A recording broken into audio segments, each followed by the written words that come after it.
This video features high-end limited edition collectibles and is intended for adult collectors. Hey guys, welcome to Toy Chat. This is Max. And Sang. And this video will be our coverage of Integrity Toys 2023 Curated event, which took place in Washington, D.C. So of course, for the past several years since 2018's Lux Life, we have made it an annual tradition to cover the Integrity Toys convention, even when there were not conventions. Since the pandemic, of course, Integrity Toys has been switching things up a little bit. There have been virtual events, there have been smaller, condensed events like Stay Tuned. We definitely got a bit different of an event from, traditional conventions in 2023 as well with Curated. But Curated was a pretty big deal because it was IT's really their first toe dip back into in-person events at all since the pandemic, since 2020. Yeah, I think maybe a couple years ago they sent out a survey asking if people were interested in an in-person event, maybe like a small kind of gathering for collectors, and they might be, exclusive dolls, but also dolls that it's just like a preview. The survey was kind of vague, but they did give us a couple options to pick from, like East Coast locations. So I think that was kind of their trying to figure out if in-person event is something people are interested in. So this video is going to be our coverage and discussion of the Curated event. We have vlog style footage from actually inside the event. We're gonna, discuss our thoughts on it. In previous years, we've had to do like first impressions and hauls and stuff separately. We're gonna do everything in one video for the Curated coverage because what's nice about, the return of in-person events and stuff being available, we have all the dolls on hand. So we're just going to talk about everything in this video. So the Curated event was announced, of course, to the W Club a little while back, and it was hosted via lottery because the capacity for attendees ended up being pretty tight compared to how large Integrity Toys fan base in the W Club is at this point. There were only 300 attendees permitted total. Sang and I both entered the lottery for the Curated event, and I won the lottery, and Sang did not. So Sang, unfortunately, could not come with me into the event. And the event cost $250, and we were told in advance that $250 would get you one Fashion Royalty event doll, in addition to access to the exclusive collection of Curated dolls. I know in advance they did notify us which lines the dolls were going to be in. So there was going to be an FR, there was going to be a Poppy, there was going to be a New Face, and Meteor. The event collection is for those four lines. And they did also permit each attendee to buy up to a maximum of two per doll in the collection, which essentially meant that the edition sizes were double the amount of attendees. So every doll in the Curated collection is an edition size of 600. So even though Sang wasn't able to go, I was able to get the dolls for him. It was kind of serendipitous because we already needed to be on the East Coast in New York for the Toy Insiders Sweet Suite, which we also covered on our channel already. The Curated event happened to be the same week. So we just made our way from New York to Washington, D.C., which was an ordeal. If you follow us on Instagram. Weather was crazy, there were thunderstorms, but we made it. We luckily made it. So Curated took place on Saturday, July 15th. Leading up to the event, the way IT kind of trickled out information was really interesting.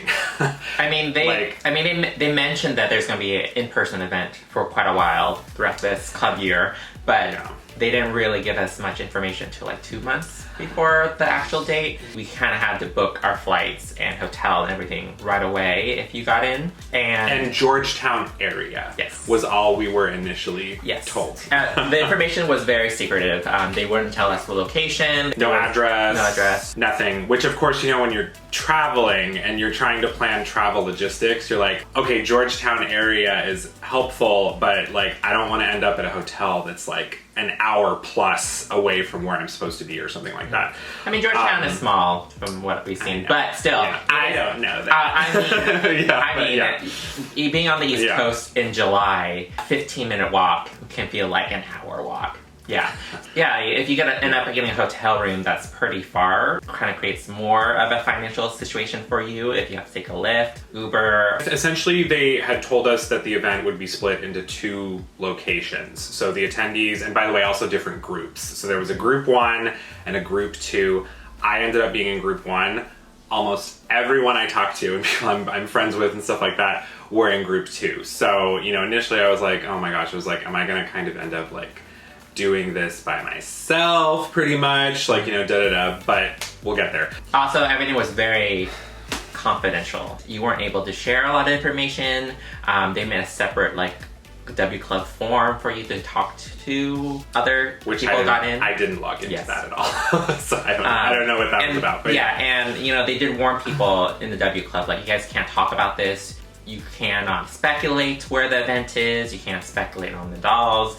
Everything is strictly for the attendees. It was hard to plan and figure out what you're doing and where you're going. The first event space ended up being a small art gallery in Georgetown, Fathom Gallery, I believe it was called. And once I was actually there and inside, I started filming some footage and stuff. There was a long line outside when we were waiting for group 1's time slot to start, and eventually they did slowly let us in to the space. Went in, registered, did the typical things you would do. Something I did notice off the bat, and this kind of remained the case through the entire thing, there was some Integrity Toys staff and designers present, but for the most part there wasn't anyone speaking in terms of guiding the crowd, or there weren't any speaking panels or anything like that. There was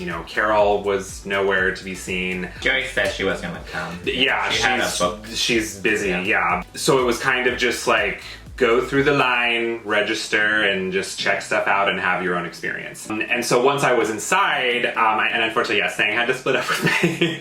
Sang went and did his own thing. He was with me because, like I said, we were already traveling. So I went in by myself. They had the entire curated collection on display in these glass cases. And if you've seen our previous footage of Live from Fashion Week, they were kind of those little pillars with a glass case on them.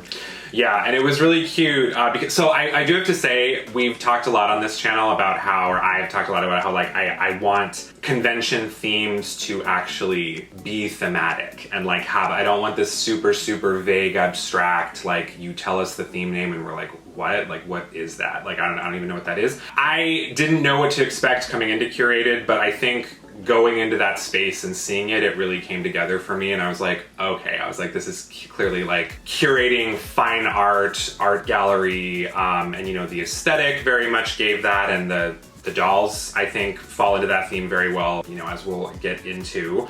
What was really cool too is, in addition to the dolls in the glass cases, there were these really large artsy glam shot photographs of each doll behind their glass case, so it was kind of an art piece behind each of them. I do have to say, it was really nice being able to see new IT dolls in person. The second they're revealed to you, you see them in person, because we as IT collectors never get that, especially post-pandemic. And so I think I really have to stress that as it's such a value add as a collector to see the product, to have a first-hand experience with the product, because I talked to a couple of people and who were oh yeah, I saw the promo images of these dolls and the pamphlet or whatever they gave, and it's you see those and you're okay, but then you see them in person and you're oh wow, I didn't realize this garment had this texture and this had a sparkle to it and this pops so much more in person. That was a big deal for me. I want in-person events to fully be back, because it's so much more exciting to see the dolls in person. It's so much more incentive to buy them. So that part of it was really cool. How would you say how big the venue was? It was quite small. Would it have been able to accommodate 150 people? See, I'm not the person to ask because I'm really bad about like estimating quantities of people in a space. I would definitely say while I was in there, it was definitely smart of them to split the groups because you absolutely could not get 300 people in that space. While I was in there, it was certainly busy. It was bustling, but I personally was not like uncomfortable like moving around or anything like that. And you know, you'll see in the footage we'll show here, along with like seeing the dolls in person, this was very much among like my top favorite things of the experience. And being at an in-person event again was talking with you guys and meeting you guys. And initially, like I said, I was like kind of like bummed and paranoid. I was like, is this gonna be like kind of boring, like just doing this by myself? And you know, But I met many of you who watch our channel, and you guys came up to me and talked to me, which was super awesome. And I got to chat with some of you, which I loved. It was a lot of fun, and we got to share our thoughts on the dolls. And that's another obviously massive value add of the in-person events, is collectors get to meet each other and have these conversations and, you know, share their thoughts in real time. So pretty much, I mean, beyond having the dolls on display, because it was like a little gallery, like a small event space, you pretty much just walk. And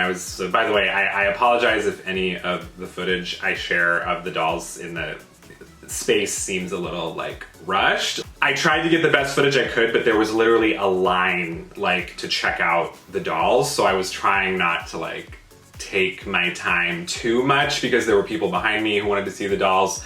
And that also just comes with like the venue size. You know, you gotta just keep it moving. So it would not accommodate 150 people? Probably not, no. I don't think so. I would not say that part felt like really aggressively rushed or like I couldn't see anything. It's like, no, I was able to kind of like mingle and enjoy myself a bit. Once you finished looking at all the dolls and you got to the end, there was kind of like a lounge space where people could sit on these little sofas. There was just kind of like a looping like slideshow essentially projected onto the wall of just the dolls and like rotating footage and like artsy abstract stuff of the dolls. It's cute. People could have like a drink and kind of chat and mingle, and there were some tables. There was also a cute little area with a curated backdrop and a picture frame where you could take photos. The designer Jesse Ayala was there, and he was kind of getting mobbed. There were lots of people trying to talk to him and take pictures with him. I did very briefly get to like, you know, say hi to him and take a picture with him. I think he was the only designer that was there. Yeah, I mean, if any of the other designers were there, I personally did not see them. Jesse was the only person I saw who was a designer. Alon was there as well. I did see Alon multiple times. So that was a cute little 45 minutes because we had a time slot. And like they asked us to leave at a certain point. So they're like, yeah, okay guys, like you gotta get out of here. Like group 2 is coming in. And we had to go to the second location, which I didn't really know or fully comprehend until then. But the second location was very predominantly just buying your stuff. That was like pretty much, so the actual experience and the event space was the first location, and then we went to the second location, which was this like restaurant bar called Pinstripes. Okay, let's get into this part. So I had no idea what to expect, and once again, there were no staff like, you know, at doors like explaining to people what was happening, like guiding the crowd. People kind of just like followed the crowds and colors and things they were supposed to do. Maybe there were certain people hovering around saying things, but this was just my experience. So I obviously saw this huge line at Pinstripes, and I was like, okay, well, this is like the line to buy the IT stuff, right? And they're like, yeah. Basically, what it seems like they did is they just rented out the top floor of this like restaurant bar, essentially. And of course, because this event had a grand total of 300 people, 300 people would need to pass through that space to buy their stuff. Do I think that space was accommodating for that? Not very well. What ended up happening, and you know, this issue is not unique to this curated event. We've kind of seen it happen before in other events and conventions and stuff. I have some familiarity and understanding of like, you know, event planning and the things that come along with that. And there's certain things like you assume certain amounts of people and crowds will be okay, and then it just plays out differently from how you expect. But the way we had to go upstairs, there was one like kind of narrow staircase that people had to, the line had to go up this staircase, and there was like someone in line who was complaining about like accessibility. They're like, how does someone who is in a wheelchair or can't walk very well, how are they supposed to stand in this line in this very narrow staircase? So point blank, that line took somewhere between an hour and a half to 2 hours for me to get from the back of the line to the very front to pay for my stuff. And from the impression I had is a lot of other people took issue with that. Obviously, it doesn't seem like that was something that IT was like wanting or expecting, but that's how that portion of the event played out. IT is at a point where I really feel like they should consider hiring like more dedicated event space staff, or like staff to work like, you know, checkout specifically, because when I noticed when I got up there to the top, it was like all hands on deck. Like Alon was checking people out, like, you know, Jesse was in the room at a certain point. I don't know if they were kind of pressed to like get people through, but it was basically like, I think there were only a total of like maybe like 3 or 4 registers essentially to check people out. This might be hearsay, so I don't want to go too far with it, but I heard someone in line say that they were asked like, oh, like, can you pay in cash? Like, do you have cash?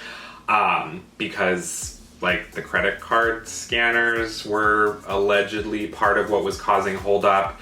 I don't know who carries that amount of cash just like on them because obviously buying all of, you know, these dolls would be very expensive. I did have a great line buddy, and you know, this really sweet like woman who'd just come from like the Barbie convention, and I was chatting with her, and I chatted with a couple people, you know, in line. There was nowhere to sit down. Like, we just had to stand on our feet nonstop for 2 hours. And there are people in this line who are older, you know, like people who might be differently abled and stuff like that. I'm like, this is gonna be really rough, like brutal for some people. There was literally not a single space to sit aside from like these little narrow like windowsills where you're probably like not supposed to sit. Was there AC? Were you comfortable? I don't remember that being a huge issue. By the time that like I was done with that line and I bought my Insane stuff, they did have this like lounge area where they let people kind of sit and eat food. And the food was mainly like hors d'oeuvres and stuff, like appetizers for the most part. It was like pigs in a blanket and snacky stuff. I have to be honest, by the time I had like completed that line, and again, because I was essentially there by myself, I kind of just wanted to leave.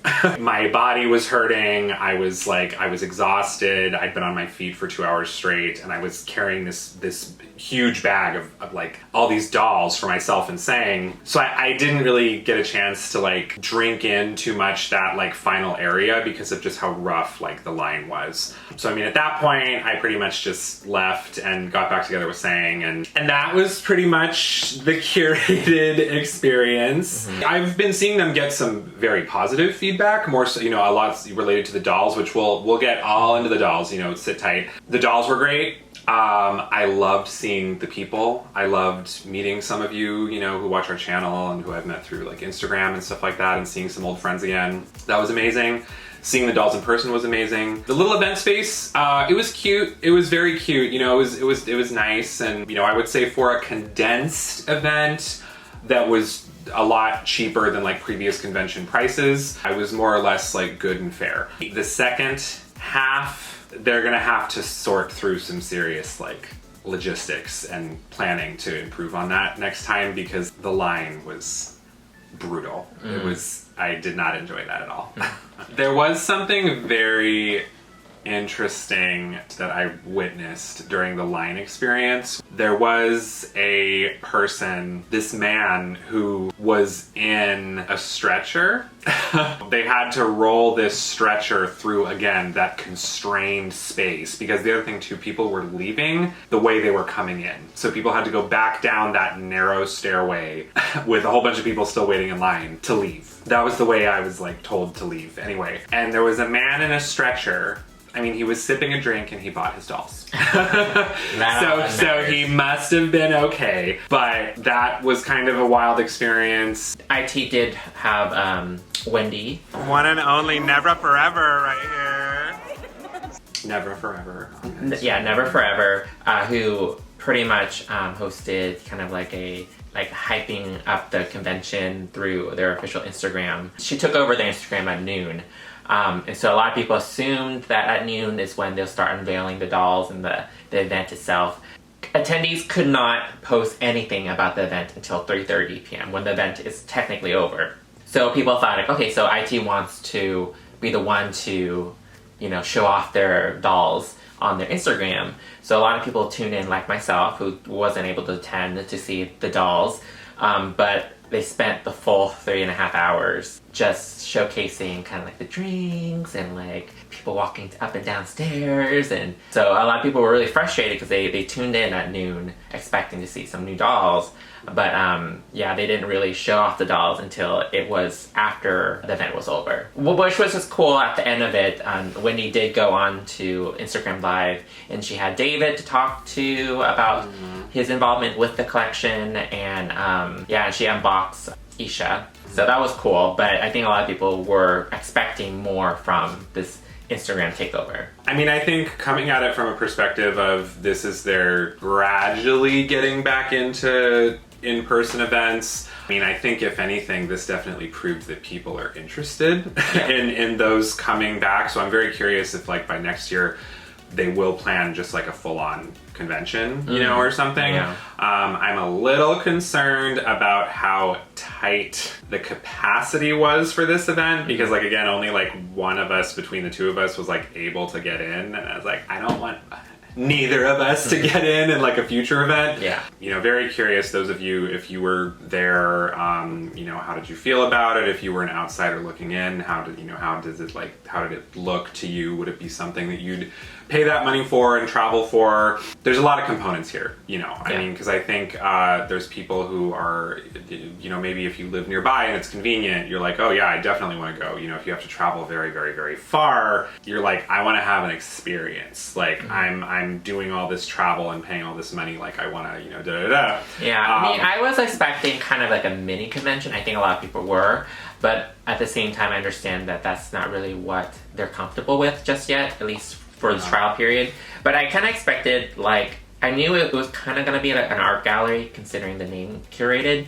But I thought it should have been a larger room where, you do have the doll display in one side of the room, and then the other side of the room, there's, you can mingle and talk about the dolls. And when you're ready to go up to the dolls and take a look at them, you can. So it doesn't seem like it was a conveyor belt going in and out. Like, okay, go look at the doll and now leave. So I thought it was, it's more, I should have been more mingling in that kind of venue. I think in the future, they should get a larger venue for the portion where you want people to be talking about the dolls. There were people lounging and mingling and stuff, but again, we could only be in the event space for I think it was supposed to be like an hour. It felt like less than an hour. That we actually got through the line and got in there, and it felt like less than an hour.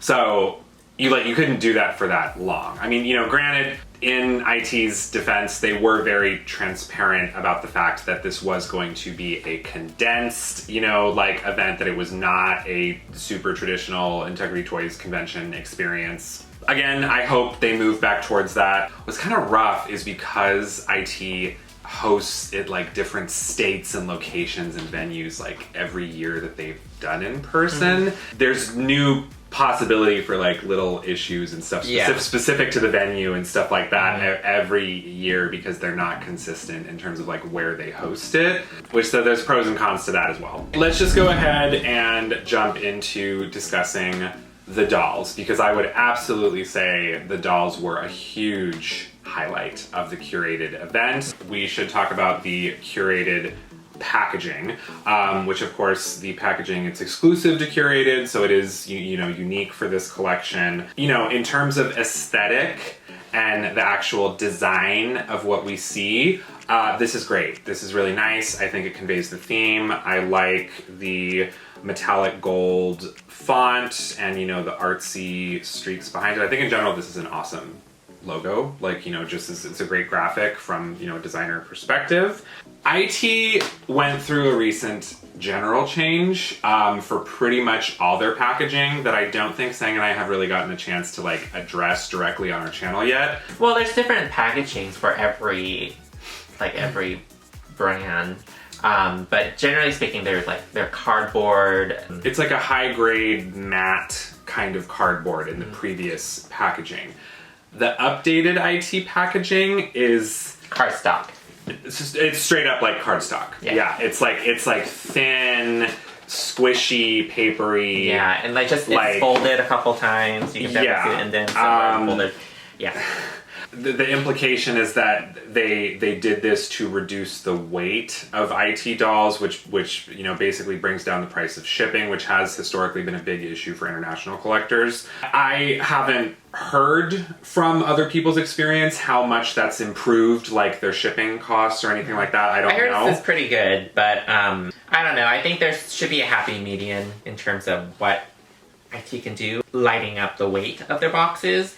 I don't know if this is the right way of doing it because it is really flimsy, and because it's kind of cardstock, it's gonna get dirty really fast. These are dolls that are upwards to $200. You want these things to last. If for some reason like your doll's box were to get wet, like, or if liquid were to like splash all over an IT doll's box, if it were some of the previous IT boxes, your doll would probably be protected. Yeah. The liquid would absolutely like seep through and ruin the box entirely, and it might even impact like the doll inside. And I mean, this is something because it's just like it's really susceptible to warping, tearing, staining. I noticed a lot of like issues and imperfections. I have a stained box, I have a warped box. It's giving like Playline, to be perfectly blunt. Like it's not this is not really the packaging quality and aesthetic that I would want from a collector doll. I can completely see the other end of it. I understand that there's, you know, international collectors who have paid heinous prices for, you know, shipping, but this kind of feels like taking one negative and replacing it with just like a different negative. Anyway, the curated collection specifically also had pretty cute sleeves that were completely unique per character, which was really cool. And they're very artsy, and you know, it's usually like a little peekaboo window to see the doll itself. Speaking of just packaging in general, they're kind of uniform now. I noticed with when we received our Tula Bell, and we just received our Meteor dolls as well, the Rococo line.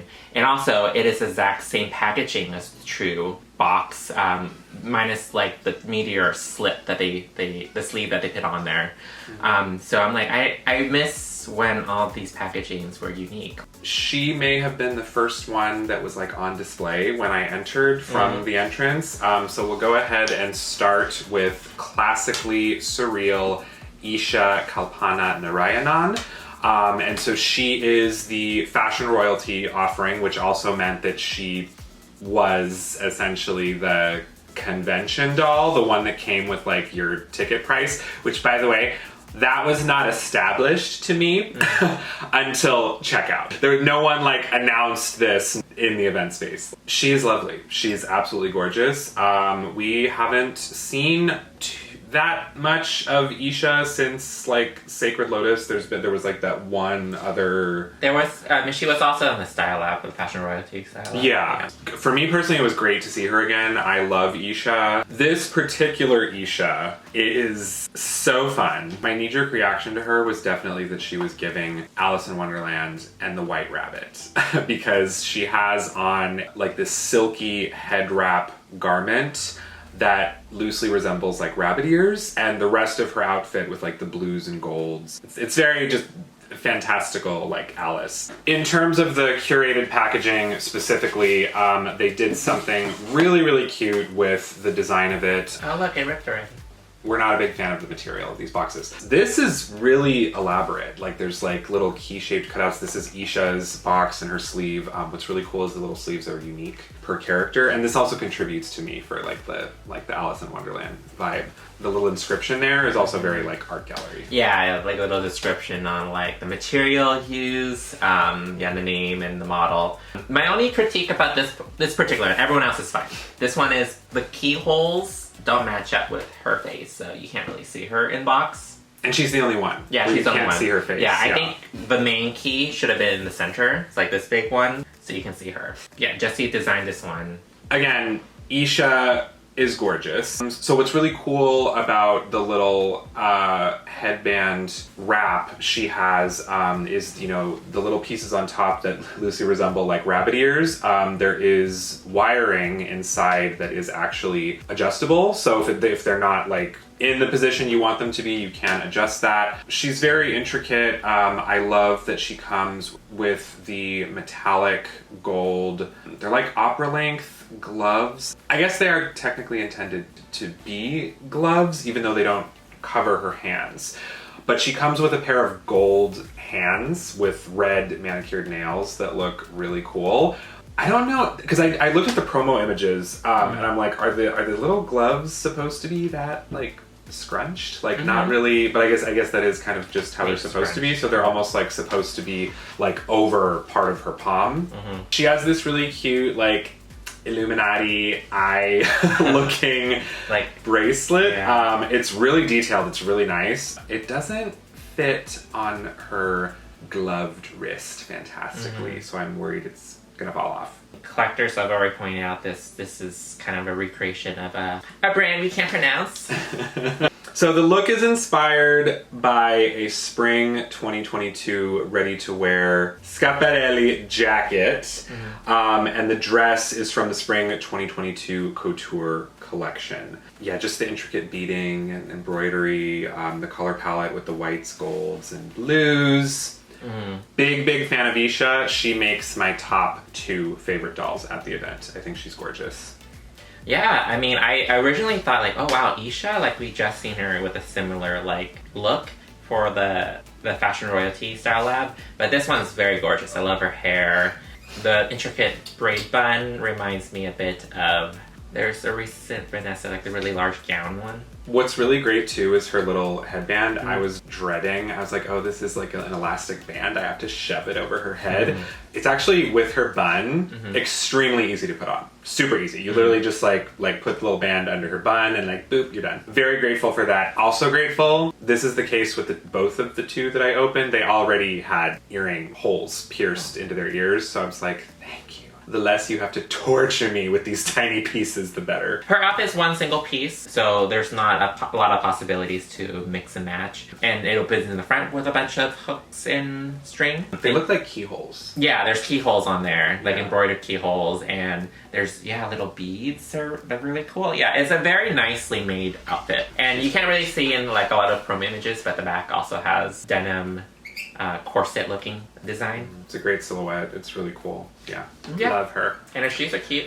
Oh, and her bag. It's definitely inspired by something that I don't know off the top of my head, but I've seen this handle before. I like the little like what's inscribed in the back. It's just like Fashion Royalty. Yeah, cursive. Like, it's really cute. It's a nice touch. Yeah, you don't really see those in the promo images. And that's one of the great benefits of seeing these dolls in person, is you can pick out some of these details that you can't see in just promo images. All right. So next up we have the new face offering of the Curated event, Mixed Media Thiago Valente. We've seen him recently, so... I mean... The surprise, yeah. Yeah, Thiago debuted recently with the Monsieur release. You know, when Jesse likes a character, he's like, all right, again, very soon. I personally was pleasantly surprised to see a boy at this event at all. I was even further pleasantly surprised to see that it's a gorgeous boy. I love this doll. I think he is absolutely beautiful. It was so nice to see a male IT doll of this quality and kind of this tier at the convention. I wasn't expecting it. It was a pleasant surprise. Some people might feel differently about this, especially because he's the only new face offering. Some people were maybe expecting like a more popular female new face character, but this Thiago is such a stunner. His hair is really nice. You know, the hairstyle is a bit kind of like a curly faux hawk. I love how it looks. It seems like he has the same screening as his debut release, Monsieur Thiago. I think what really pops first is his coat, which is kind of this rose fabric, like these little really textured fabric. It's cool. It sheds a lot. I'm obsessed with that piece. It's so nice. And it's lined. It is lined, as it should be. Yes. His nails are painted lavender as well. Yeah, he comes with a hand swap with painted nails, which is really cool. We don't get that much for the male characters. And his shirt underneath is really kind of like abstract and like edgy. Like it has really long collars. I think they call it like wing collars. And like, yeah, just the design of it is very modern. It is. It's a lot of like wine colors. That's kind of like, yeah, that's kind of the vibe I'm getting. And I love like, yeah, the lavender and the wine colors. The garment he's wearing underneath the jacket is really nice. And it seems like it, based on promos and stuff too, it can be worn kind of a couple different ways. You can button it, you can leave it unbuttoned. It almost has kind of like a crop top aspect to it. He wears kind of like a little bit of midriff. I love his really large baggy trousers, I want to say. Yeah. And I thought it was really cool that kind of like his boxer underwear are showing, but unfortunately it's not a separate piece. I was a little stunned by. Yeah. I'm like, IT, come on. I'm like, this is beneath you. But you know, I think that it looks fabulous. I love the look. His shoes are really interesting. He does come with socks, by the way, as well, which are not on him right now. But his shoes are. It's like a dark brown. Are very dark brown. But is it just me? They have like a glossy like sheen to them. Kind of looks like they're really glossy. Like I almost from afar, I was like, are these like iridescent or something? I was like, no, I think they're just really glossy. Yeah. He has like a little dangling chain earring. He does have a couple pieces of jewelry as well. He has some rings. Oh, and by the way, so his packaging, he has his little peekaboo door. It's simple. It's kind of just like oval shaped with like a green paint splatter. He comes with a pair of pink glasses. They're cute. They look like a reprint, and I feel like Poppy like had those or something. But I don't totally know if they go with this look. But you know, fun inclusion. But he's mixed media. He is mixed media, yes. So he has a little bag that is a translucent neon green, and it looks cool as an accessory. It's kind of like a statement accessory, but the fact that it's just like a solid plastic chunk instead of fabric, you know, or anything like that seems to kind of disappoint a few people I've been talking to. But it's based on a real glass bag. So the bag is glass? Yeah. Oh, okay. Well, that makes more sense. It's not IT is not going to give you a plastic bag. This is not Mattel. Well, this bag is plastic, but it's like, yeah, it's like. I mean, they're not just going to give you a plastic bag. It has a reason for it. There's a reason for it. Okay, well, that makes a little more sense. I think it looks cool. Yeah, it doesn't open though. It's just a solid piece. Okay. Oh, and also, by the way, the curated stands are the traditional IT acrylic, just with the curated logo. To be honest, this Thiago might be my favorite curated doll. I think he's absolutely gorgeous. My only critique is he's a little bit like similar to the first one released. I looked up, apparently this one has the light honey skin tone and the original Thiago had sun-kissed. They look very similar. It might have been cool to maybe give this Thiago like a slightly deeper skin tone or something to differentiate him maybe a little bit more from the first release, but I am a huge fan of him. I think he's beautiful. All right, up next we have Silver Cloud Poppy Parker. This was the Poppy Parker offering for the event. She comes in this really cool silver cloud insert, which, you know, match up with her name. Yes, like the phrase, every cloud has a silver lining. Sure. Silver Linings Playbook. That one is, I have no idea. I think I was pretty shocked to see this one because I was expecting a different kind of Poppy, but this one looks very modern. But she is based off of an actual person, so it actually really makes a lot of sense for this being the offering. She's based off kind of like the Andy Warhol and Edie Sedgwick. Edie Sedgwick. Yeah, was Muse. His muse. Which again, it's, there's some nice thematic tie-ins to the curated theme. Fine art vibes across the board for a lot of these. She is a doll that I think makes a better impression in person. Because I think when Max first showed me like the brochure that he got, because he left the first group and they weren't able to share anything, but I was just sitting at a diner and he showed me and I was like, oh, this Poppy looks okay. I already have like another short-haired Poppy, Kiki, and there's another one. I think she's gorgeous in person. Yeah, and I'm not a huge fan of this screening. I think, the really elongated eyeliner, the wing eyeliner is a little too much. But it looks great here, especially if you look at the inspiration for her. It does look very similar to that model. Edie Sedgwick. Yeah, and you can't really tell from like the promo images, but her fur coat has these tinsels that kind of have like a holographic... It gives off like an iridescent kind of sparkle, which you can't really tell from the promo images. She makes such a different impression in person. She's like, this Poppy sparkles up close, and it's not even just her jacket. The outfit she's wearing underneath is a very sparkly silver and black like turtleneck. And it's, that is really nice. She looks great wearing just that as well. And yeah, we don't get a whole lot of like short-haired Poppies. It's also nice to have that color of like short hair. It's kind of like a silver. It's like a silvery, ashy blonde. There have been so many Poppies. I feel like it's like challenging at this point to release like a very, very genuinely unique one. I think this one's a great inclusion to pretty much any Poppy collection. I think she's lovely. She's so sparkly. She has her sparkly mesh leggings, which are really nice.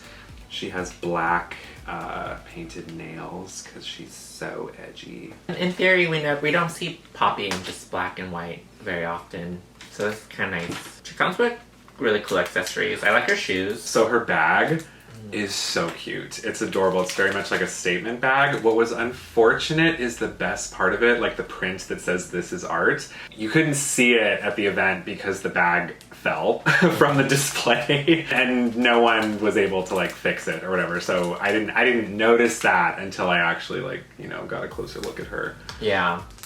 I wonder if these leggings will stain. It's a great question. Yes. I feel like she will stain. But yeah, I think she's great. All right, so up next, we have behind the curtain Zuri Okoti representing the Meteor's IT line. So off the bat, her packaging, I really like her insert sleeve. It's super cute. She's giving me kind of more like pop art. As you'll come to see, there's like a graffiti art theme. So again, this collection was so thematic, which I like. So I think she's probably the most on theme. Oh yeah, absolutely. So she's very special because she's a collaboration. Most other characters tells you like, oh, Jesse designed it or David designed it. This one just says design team. So I don't think it's just Vaughn who's worked on this. So that's kind of cool. I've had kind of mixed feelings on Zuri in the past. Like the gap tooth thing, I think sometimes looks really cool. Sometimes there's issues with the application of it. I personally think the one I have, there's like something weird going on with the gap paint application and it kind of just makes her mouth look weird. So I kind of want to just get rid of it. But this screening is lovely. The eyeshadow she's wearing is really pretty and I like her high braided ponytail. The fashion is assertive. Honestly. So she is wearing a top and bottom set with a really awesome graffiti pop art design on it. And it has a little bit of kind of like a sheen. The material has kind of like a sheen to it. It really jumps out at you. It's really, really nice. I am an enormous fan of her fashion. Over it, she wears, a flowy, sashy dress. I want to say essentially almost like a toga dress, kind of. This piece reminds me of Legendary Status, Agnes's outfit. There were a good number of people who their critique of Agnes was that they wish that Fabic's drape was detachable from Agnes's outfit. I feel like this is maybe their IT or the design team's way of, kind of like giving collectors what they want, because this whole piece is a separate piece, so you can definitely remove it. And she looks great wearing just the graphic set. Yeah, I mean, the graphic set also even comes with a skirt. I forgot about that. Yeah, so you can actually, she's actually the most value of all of the I love her fashion. I think across the board, the fashions were a highlight of this event. This design is sick. It's really, really cool. Love the graffiti art. Also, she comes with these really badass heels. Like, the back is spiked and studded. It reminds me of the blue shell from Mario Kart. Yes, it does.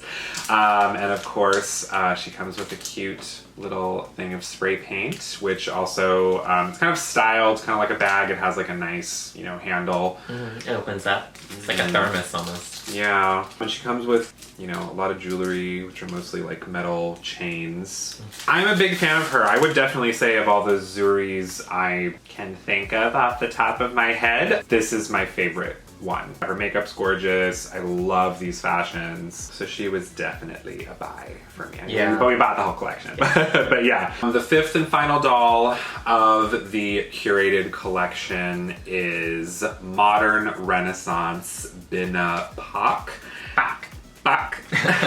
We struggle to pronounce the... Yes, if you watch our Rainbow High reviews, we had to learn some Korean. Yes, you don't want to know how many takes that recording took. So Bina is a new... Well, so she's a new character with a repurposed sculpt. Yes. Yeah, initially I thought it was like, oh yeah, she looks very familiar, but yeah, it turns out it's Ayumi 2.0, which has pretty much been discontinued. Yes. She probably has like the simplest, most straightforward insert sleeve. It's just, a picture frame, a nice gold picture frame. And she was designed by Jesse Ayala. Honestly, I don't think I've ever seen Ayumi 2.0 in person. No. Have I? No, I don't think. Before our time. So it's really funny.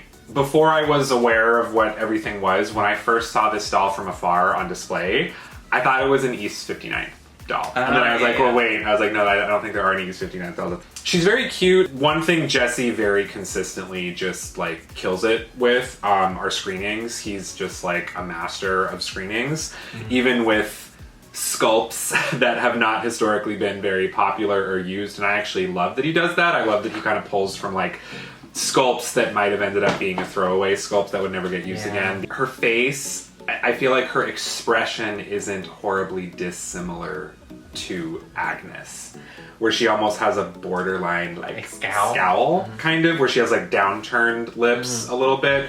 She's a little bit harsh IT collectors I think are used to occasionally harsh faces, but she's very model-esque. She has like platinum blonde hair, brown eyes. I was like, oh, does she? I saw her and I was like, a blonde Asian again. Like, please, at least give her brown eyes. Like, give her some ethnic features. And yeah, she has brown eyes, which is really nice. But it's funny because she has a variant version. Her variant version has red hair and blue eyes. Yeah, I'm glad that she at least have brown eyes. And the dress she's wearing has a very pronounced, almost like, protruding kind of rose spiral shaped bust. I saw a lot of people saying it kind of reminds them of like the Madonna bustier kind of top. Yeah. Well, we'll put the inspiration for this outfit up here somewhere. But it's also that Italian brand. So yeah, it is based on something. I think it's a really cool design. I know some people say it looks kind of like iguana eyes because they point out different directions. My only critique is it looks like the way they sewn it together, it kind of looks like it's almost like yanking at the seams. Oh, yeah. Yeah, like the stitching looks like it's being yanked apart. So it kind of creates it's not as seamless design as I want it to look. But beyond that, it's a nice outfit. The train of this outfit is so long. Yeah, so I think that's something we don't see too often anymore. It's just this huge train, and her mermaid dress underneath kind of contrasts that kind of large flowy train. My favorite aspects of this doll are probably her pieces and accessories. She has these really cool like gold dipped fingers and very sharp nails. And so like I remember when I saw that in the display box, I was like, oh my goodness. I was like, that's crazy. She also has like a wrap around like, ribbon, like a metal like bangle kind of thing that like wraps around her arm, and that was very striking when I saw her, you know, for the first time in person. Same thing with her necklace too. Yeah. Yeah. Yeah, her accessories I think are really cool, and I think kind of make the doll because the base outfit is lovely. It's a lot of fabric. It's, you know, for my personal taste, it's a little one note. But when you kind of put everything together and these, you know, you put these accessories on her, she is, you know, she's very cool and she's a lot of fun. My favorite part is her shoes. Her heels are little tassels, like plastic tassels.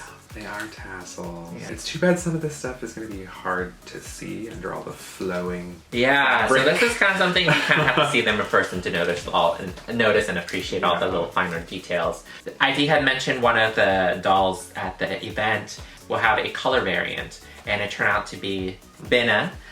So there's another version that anyone in the W Club can pre-order that is made to order. It's not only that Ayumi 2.0 is returning, it's the fact that collectors can purchase a color variation of her, and it also helps IT gauge her popularity. Yeah, very curious what you guys think of Binna as a new character. I think she is a good addition to the fashion royalty line. And also, you know, I think with K-pop and Korean culture being kind of really prominent, at least where we are, I think she makes like a nice, you know, contemporary addition to the brand. It's nice to have a Korean character. Yeah. All right, so we forgot to say the pricing of these. We don't think about how much they cost. No, just charge on the card. You know, it's free money. So Zuri, which is the Meteor doll, she was $175, and then Poppy Parker was $165. Thiago was $175, and both FRs were $180. Oof. Yeah. Welcome to... IT has gotten really expensive. Yeah. You know, at least you don't need to pay shipping, I guess, when you buy these dolls in person. Speaking of which, I was really grateful they were available at the event. What I didn't like was that IT was not transparent about whether or not they would all be available at the event until the event happened. They sent us an email like saying like, oh, certain things might be available, certain things might not be available. If they're not available, we'll ship it to you at no additional cost, blah, blah, blah. I'm like, if I need to be prepared, like we're flying back to the West Coast, which by the way, like our flight home was right after the event, pretty much, and that's a whole other story. But, well, it got delayed. And it got delayed, you know. So we didn't have the rush. So we didn't, yeah, that was a whole other mess. But I'm like, if I need to prepare 10 IT dolls to like get on a plane, I want to know that in advance. I don't want you to like tell me at the event, or if you end up saying like, oh, none of them are available, we're going to ship them later. So I'm like, okay, I know that. I hope that moving forward, IT really considers like that people are traveling for this and they need to know like logistics, planning. What am I carrying? What am I going to have to walk with in this heinous humidity? What am I going to have to like prepare to get on a plane? So moving forward, I hope they are more forthcoming with that information. Please, these toy companies do not host events during the summer. It's not on the East Coast in the summer. No. The weather is just... I don't know how you guys live. We're just not built for it. All right, so that has been our coverage of Integrity Toys 2023 Curated event.